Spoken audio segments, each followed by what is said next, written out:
Hi guys, welcome back to the channel. So now we're going to continue discussing tutorial chapter alkene, and this is the last part 4, PSPM practice. So number 1, the structure of 2-butanol is shown below. Okay, so this is 2-butanol. Dehydration of 2-butanol with concentrated phosphoric acid produces compound A, B, and C.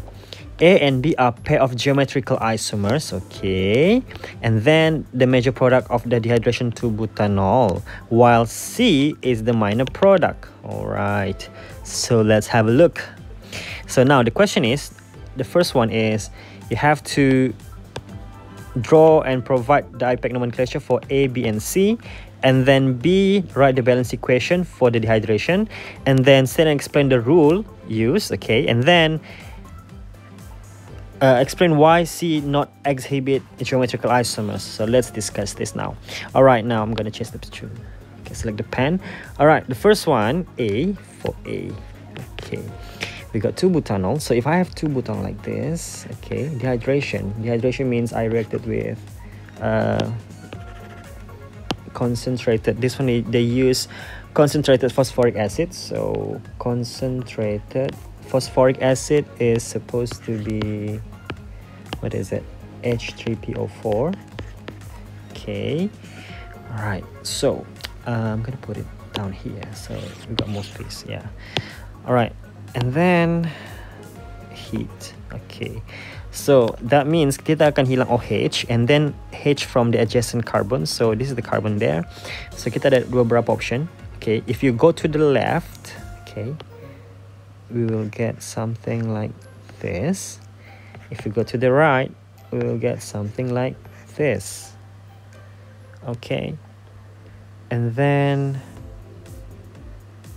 what else do we get? Dehydration. Okay, this is the alkene that we get. Okay,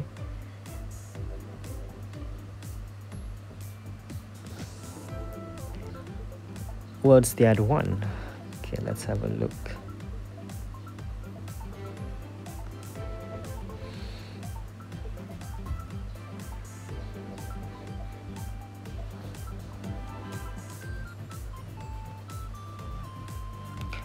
Aha, so I believe that this is A and B and this is C. Now I get it. Okay, if you look carefully, kan dia bagi tahu di sini, okay, A and B itu adalah geometrical isomers kan? Okay, maksudnya, okay, this is not A, B, and C. Okay, so for that, yang akan ada isomers A, B, and C antara dua produk ni, okay, antara dua ni adalah yang sebelah kiri ni. This one akan ada geometrical isomers. Yang ni tidak ada. Sebab apa? Kalau kita tengok, yang ini dia kat hujung ni dua-dua H. Sini satu H, say. Dia ada two. Ini dia bukan two different groups, so tidak mungkin dia akan ada. Jadi automatic ini adalah C. Jadi macam mana ini boleh dikembangkan menjadi A dan B? How? Okay, macam ni cara dia. Kalau saya draw dia seperti ini, okay, and then saya buat dia H di sini. Ini adalah dia punya trans. Okay. Kalau saya buat dia satu lagi seperti ini, buat H dekat same side, maka ni akan jadi cis isomer dia. So nama dia lengkap dia, kita tengok 1, 2, 3, 4. Dia adalah 2-butin. Jadi nama lengkap dia trans 2-butin. Yang ini cis 2-butin. Yes. So ini adalah A dan B lah. Okay, to answer question A. Okay, alright, so what about C? So C ini nama dia adalah, saya draw balik C. So the answer for C ini adalah butin biasalah yang di hujung kan. So 1 butin. Okay, that's the IUPAC nomenclature. So that's A. Write the balance equation. Jadi untuk balance equation kita boleh draw balik. Okay, saya properly balik draw ini. Saya padam ni dulu. So ini akan jadi soalan B saya. Okay, so I will get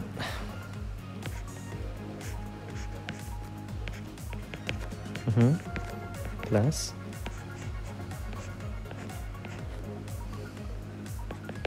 H on the same side plus Gini. So these are the 3 products I will get. And then C, state and explain the rule. Okay, kita pakai Sezev's rule. Untuk hasilkan alkin kita pakai Sezev's rule. Okay, dia cakap in elimination reaction, okay, the major product would be alkene with most alkyl groups, okay, attached to carbon-carbon double bond. Okay, that's the equation and rule. Sudah selesai. D, why dia tanya kenapa C tidak ada, why C does not have exhibit a geometrical. Kenapa C? Okay, ini C by the way, tak lupa mau label. Kenapa C tidak ada geometrical isomers? Simply because C does not, tadi saya sudah beritahu kan, does not have 2 different groups attached to the carbon-carbon bond. Satu dia tiada. Kalau kita tengok tadi kan ini hujung ni. Dekat ni dua-dua ada hydrogen. So identical, tidak different. Alright, so that's it for number 1. Now question 2. Scheme below shows the preparation of monobrominated compound F from alkene D and alkene E, okay, via reagent G and H respectively. So ini adalah reaction yang dia sudah bagi. Okay, satu daripada alkane, satu daripada alkene. Oh, alkane D dan alkane E. Oh, alkene by ini kan? Kenapa E itu alkene ya? Okay, demo monobrominated. Suggest the structure of compound F. Okay, senang je ni. Okay, mari kita tengok. So kalau dia begini kan, kalau kita tengok guys, saya conteng di sini ya. Ini alkane kan. Kalau mendapat monobrominated, okay, maksudnya dia akan react dengan Br2 dan juga CH2Cl2. Dia mesti ada UV. Dan produk dia Br2 akan masukkan satu Br dan Br akan paling stable dekat sini. Major produk dia lah, Br akan pergi sana. Course dia ada side produk dia HBr lah kalau mau tulis. Tapi dia tidak mau border yang itu, dia mau border major product saya kan yang ni je. And then kalau ini mau dapat seperti ini, kalau daripada alkene mau dapat seperti ini juga, maka dia kena pakai HBr. Perlu pakai H2O2 kah tidak? Kita tengok di sini. Okay, kalau di sini Br pergi sini kan untuk dapat major product. Okay, dekat sini kalau kita tengok betul-betul, dekat karbon ni di sini tiada hidrogen lah, di sini tiada hidrogen. So no hydrogen there. Okay, no hydrogen there. Maka di sini ada satu hidrogen. Maka kalau HBr, H adalah dia punya elektrofil. Jadi H akan pergi dekat yang banyak hidrogen di sinilah. Jadi di sini akan masuk Br. So akan dapat lah. Okay, sini H akan pergi, di sini Br yang akan pergi ya, dekat karbon yang sebelah sini. Maka dapatlah seperti ini juga. Jadi tidak perlu H2O2. Dia akan follow Markovnikov juga. Okay, so soalan dia, suggest the structure of compound F. Oh, kita sudah tulis di sana. So this is F. Lupa bani. Sekali lagi. Okay. B, write chemical equation for all the reaction above. So kita lukis ya. Ini tambah Br2. Ini alkane tadi kan, alkane D. Okay, CH2Cl2 dia punya solvent. Mesti ada UV, wajib. And then dapatlah Br. And then plus HBr. Okay, ini side product. Ini adalah F. Okay, untuk alkene pula, dia tambah HBr saja. Tidak perlu ada condition apa-apa. Br. Ini adalah F. Settle. Oh. Okay. C. Okay, so settle A dan B. Suggest the chemical test to distinguish between alkane A and alkene E. Apa kita mau pakai? State observation and write chemical equation. So kita ada dua option, boleh pakai Bayers ataupun bromine. So saya pakai, cuba kita pakai bromine kali ini ya. Biasa sudah pakai Bayers kan. Jadi name of, macam biasa kan ada name, equation and observation. So name of the test is bromine test contoh. Okay, and then equation dia. Okay, equation dia kena ada. So ini adalah D. Dan ini adalah E. Okay, dua-dua kena react dengan Br2. Okay, CH2Cl2. Okay. Tapi kena tulis dark. Kita kena pakai dark baru boleh jadi tes ini. Jadi bila dark, yang ini all alkane D tidak akan ada apa-apa. No observable changes. Okay. Tapi kalau yang alkane E akan dapat tengok Br masuk dan Br masuk. Jadi observationnya kita akan cakap reddish brown. Observationnya reddish brown of bromine remain unchanged. Ini untuk yang atas ya. Okay. Sementara kalau yang di bawah ni pula kita akan cakap reddish brown of bromine decolorize. Okay, decolorize atau kita bercakap turn colorless. Right, itu dia punya beza.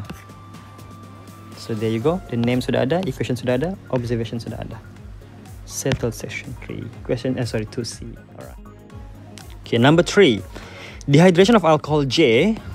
Alcohol J, dehydration produce compound K as the major product. K pula react dengan reagent L, produce 1,2-dichloro. Okay. And then catalytic hydrogenation of K produce methyl cyclopropane. Alcohol J also can be prepared from compound K via reagent M. Identify. Okay, kita boleh buat rangka kalau soal begini terlampau panjang kan. So kita start dengan alcohol J. So first kita ada alcohol J. Okay. Dehydration. So dehydration means dia dehydrate, dia pakai concentrated H2SO4. Okay, heat. Lepas tu dapat apa? Apa dia dapat? Dapat compound K as the major product. Okay. Lepas tu K pula react dengan reagent L. Dengan L dapatlah 1,2-dichloro. Okay, 1,2-dichloro 1-methyl cyclopropane. Okay, nanti dulu. Catalytic hydrogenation of K, so H2 PT. Sudah dapat methyl cyclopropane. Methyl cyclopropane. Okay. Alcohol J boleh dapat daripada K, boleh patah balik menggunakan reagent M. Sekarang kita suggest, inilah perjalanan hidup mereka. Ini adalah J di sini. Ni dapat K and then K dengan L. Ini dapat produk K. So yang kita boleh show sekarang adalah structure yang dibagi. So first kali let's start with 1,2-dichloro 1-methyl cyclopropane. So I'm gonna start with the parent cyclopropane. Alright, 1-methyl. Okay. 1,2-dichloro Cl. So that's the product. Okay. And then yang ini pula methyl cyclopropane. Cyclopropane methyl. Okay. So that's the product. So kalau ini adalah structure-nya, I think we can guess K seperti apa. K ini, ada ini, dan ada double bond. Jadi kalau ini adalah K, apa dia tambah L ni sampai dapat ClCl kan? Mestilah dapat direct dengan Cl2 dalam solvent CH2Cl2. Okay, that is L. Okay, and then K dia bilang boleh juga patah balik dapat alkohol J. Jadi sebelum tu macam mana J boleh dapat K begini? Jadi mestilah alkohol J tu asalnya macam ni, ada something begini dan ada OH. Di sana boleh. Okey, ataupun di sini pun boleh. Untuk dapat double bond di tengah-tengah. To get double bond here, if it's here pun boleh pergi sini, if it's here pun boleh pergi sini. So dua-dua boleh. Okay, now the thing is, dia bilang K boleh dapat balik J menggunakan reagent M. Jadi apa reagent M? Lawan kepada dehydration adalah hydration. Hydration kita pakailah H2O dan acid. Okay. Alright. So I can figure out now. Tapi kalau kita pakai ini, dia penggunakan ini, major product dia akan jadi yang ini. So by automatic kita akan buang yang inilah. So there is no this. Ini je lah jawapan dia, pilihan dia. Jadi, okay, first kali identify all the structure. Kita sudah identify. Okay, if you want to answer this kind of question in the exams, you can actually keep it like this. Boleh biarkan dia begini. So this is J. Ini rangka. Ataupun kita mau buat satu-satu boleh. So J macam mana? Okay, tulis balik pula. J macam mana? K macam mana? Okay, demo J sudah ada, K sudah ada, L sudah ada, M sudah ada. Then there you go. And then B, bukan B. Sambungan dia. Write all the equation involved. Okay, buat equation lah. So, equation dia first kali. Ini bukan equation guys, yang kita buat ni bukan equation. This is what we call a synthesis. Yang kita sudah buat di atas tu. Jadi, daripada J tambah concentrated H2SO4. Okay, and then heat. Dapatlah K. K seperti ini. Major product ini K. Ini J. And then apa lagi equation? K mau jadi J. K mau jadi J. Ini K tambah dengan H2O diluted acid kan, ataupun acidified water. So you will get J. Okay, settle. J jadi K, K jadi J. Lepas tu next K react dengan Cl2 dalam solvent CH2Cl2 and you will get the product here, Cl, and okay, you may copy the name. Okay, I'm gonna copy the name and put it here. Okay, that's the product from K, yeah. And then again K react dengan H2 PT and you will get this. And again the name methyl cyclopropane. So the tips is always begin with something that you are sure of. Yang mana dibagi nama tu macam sudah pasti itulah jawapan-jawapan. Alright? So this is how you answer in exams. That's how you get 10 marks. Now question 4. The following alkenes names are incorrect. Redraw the structure and provide the correct name for the following. Okay, kita draw dulu. So first kali A kita ada 3-methyl 3-pentene. Jadi I believe pentene 5 1 2 3. Okay, 3-methyl 1 2 3. Jadi kalau kita tengok sebenarnya bila kita tengok, okay, bila kita try buat balik, so 1 2 3 4 5 memang pentene. Tapi kalau kita kira dari sini, if I give number 1 2 3 4 5, I can also count from 1 2 3 4 5. Okay, be careful. Kalau saya pakai orange, memanglah dia dekat karbon ketiga. Tapi if I choose the white one, kita akan dapat karbon kedua. So, kita akan prefer yang lowest locus untuk parent dia. Jadi, nama parent dia sebenarnya bukannya 3-pentene. Instead, dia adalah 2-pentene. And with that, dia punya nama anak ni, methyl ni, berada di karbon ketiga. So, it is 3-methyl 2-pentene. That's A. Okay. Untuk B pula. B, we got 2-methyl cyclopentene. So, we got cyclopentene. Okay, I put it here. So start with the cyclopentene, the parent first. Cyclopentene. 2-methyl. So 1, 2. 2-methyl. Okay, tapi kalau kita tengok, takkan kita pilih 1, 2 kan? Kita boleh kira, instead of pakai yang putih tu, kita boleh pakai yang warna oranye ni. Sini 1, di sini 2. So instead of 2-methyl cyclopentene, dia boleh jadi 1-methyl cyclopentene. Kalau dia cuma anak tunggal, okay, if it's anak tunggal, it's always at the carbon number 1 actually. Alright. Tiada anak tunggal tapi anak nombor 2 pula tiba-tiba jadi. Alright. So number let's see. 4,6-dimethyl cyclohexene. Cyclohexene dulu. So cyclohexene. 4,6-dimethyl. So if I count 1 2 3 4 5 6. So dia ada anak di karbon keempat dan karbon keenam. Okay, that's how they put it. Okay, saya padam dulu tu number. Mengganggu ya. Alright, tapi kan guys, kalau kita lukis betul-betul, kalau kita kira betul-betul, it can be 1, 2, 3, 4, 5, 6, which is 3 dan 5. Lowest locus, lower locus. 3 tambah 5, 8. Kalau putih, 4 tambah 6, 10. Jadi kita akan prefer nama yang itu. Putih, yang oranye itu, so nama lengkap dia adalah 3 5 dimethyl cyclohexene. Okay, that's C. So settle A, B, C. Now let's go to D. Right, D, 3 chloro 2 methyl 4 hexene. So let's start with hexene. 1 2 3 4 5 6 4 hexene. So 1 2 3 4. Oh wow. Okay, 3 chloro 1 2 3 Cl 2 methyl 1 2 methyl. So ini adalah structure itu. Kalau kira dari sebelah kiri tadi 1 2 3 4 5 6, memanglah dia akan jadi di karbon keempat dia punya metil tu kan. Tapi kalau kita kira dari sebelah sini pula dia akan jadi 1 2 3 4 5 6. Kalau ikut sistem oren, dia punya double bond di karbon ke-2, which is preferable. Jadi instead of 4 hexene, parent dia ada sebelahnya adalah 2 hexene. And then anak dia Cl di karbon ke-4. Okay. Ini di karbon ke-5. So saya pakai tulis kloro dulu kan. So 4 kloro 5 methyl. Jamut sudah kau. 5 methyl 2 hexene. That's the correct names.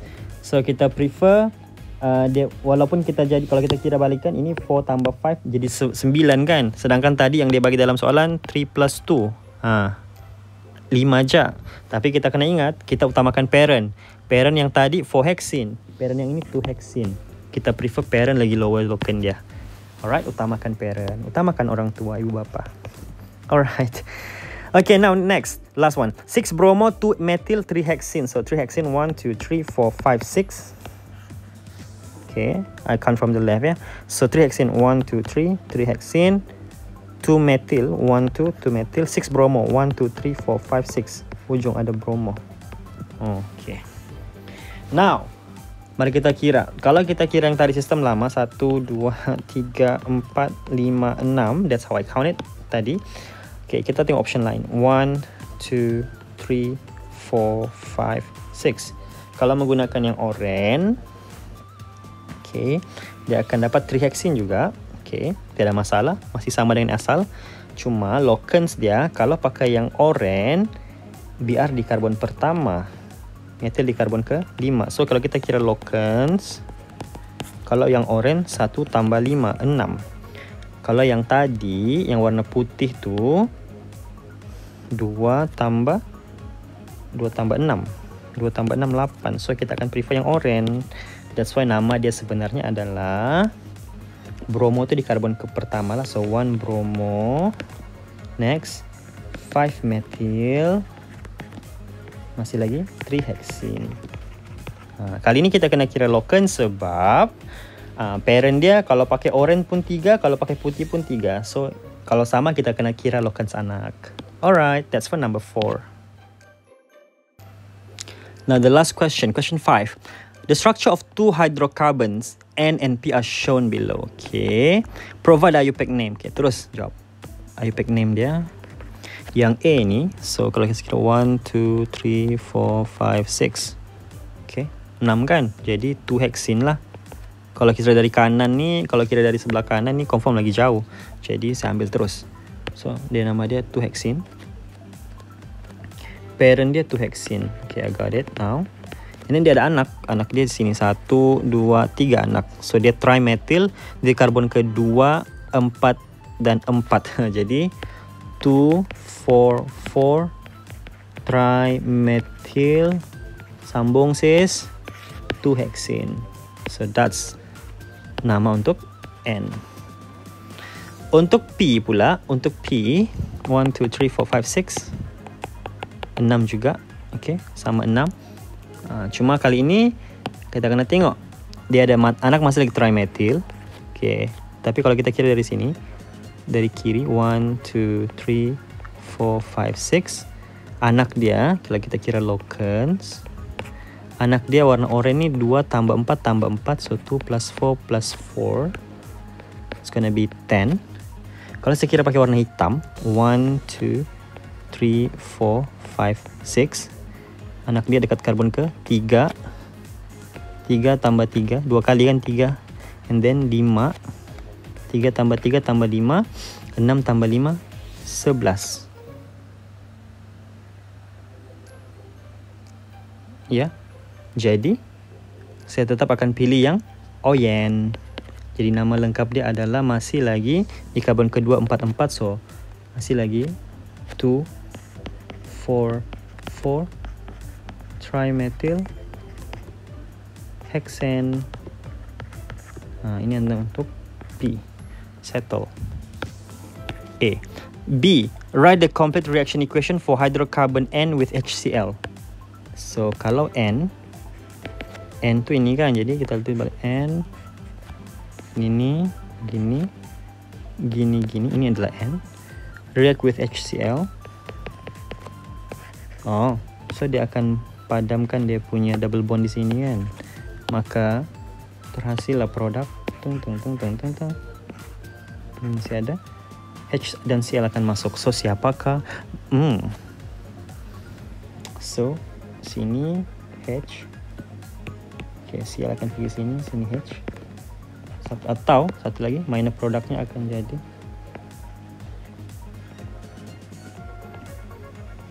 sini H, sini Cl. So antara kiri dan kanan manakah major? So tiada set produk di sini. Kalau ikut Markovnikov, ini akan pakai Markovnikov rules ya.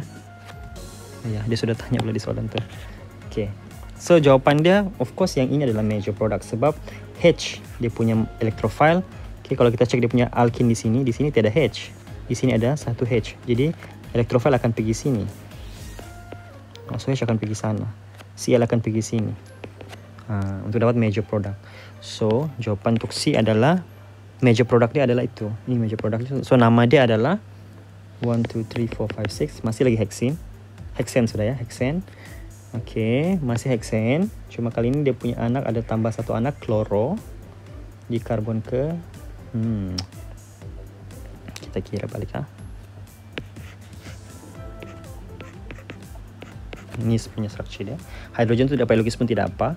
So nama dia kalau 1, 2, 3, 4, 5, 6. So kalau kita kira locants, kalau pakai warna putih dia ada 2, 2, 4, 4. 2 tambah 2 tambah 4 tambah 4, 10. Kalau pakai warna orient, sini 1, 2,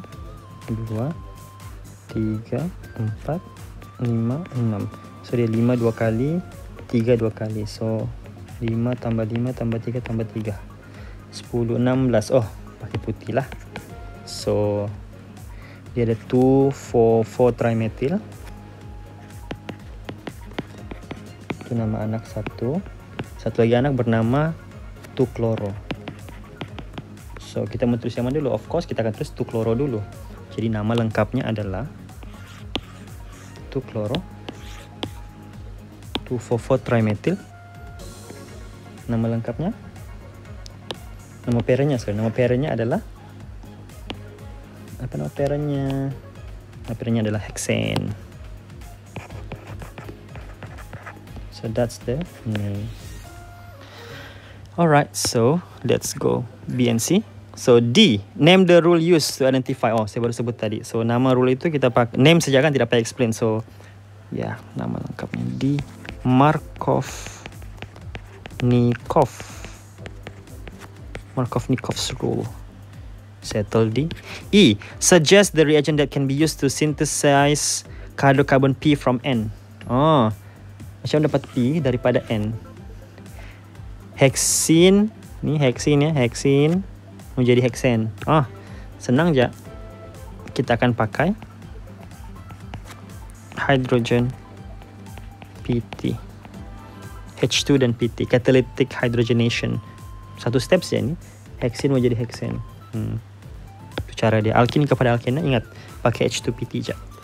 F, write the observation and equation for chemical test to distinguish N from P by using alkaline potassium permanganate solution. Demo ini. So ini adalah Bayer's test ya, by the way.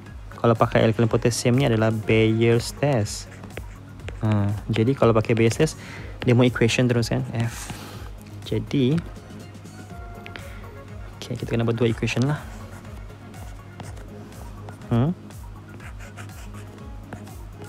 Okay, so sini adalah N, ini adalah P. Okay, saya just bagi nama ya.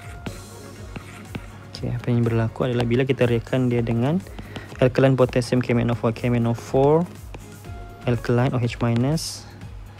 Okay, solution kita kena pakai, ada condition dia kena pakai cold ataupun room temperature. So saya copy lagi sekali both equation. So yeah, so ini akan dapat okay, ini masih ada, so akan dapat 2 diol lah. Okay, yang ini pula no observable changes. Alkane tidak ada apa-apa, dia no observable changes. Okay, jadi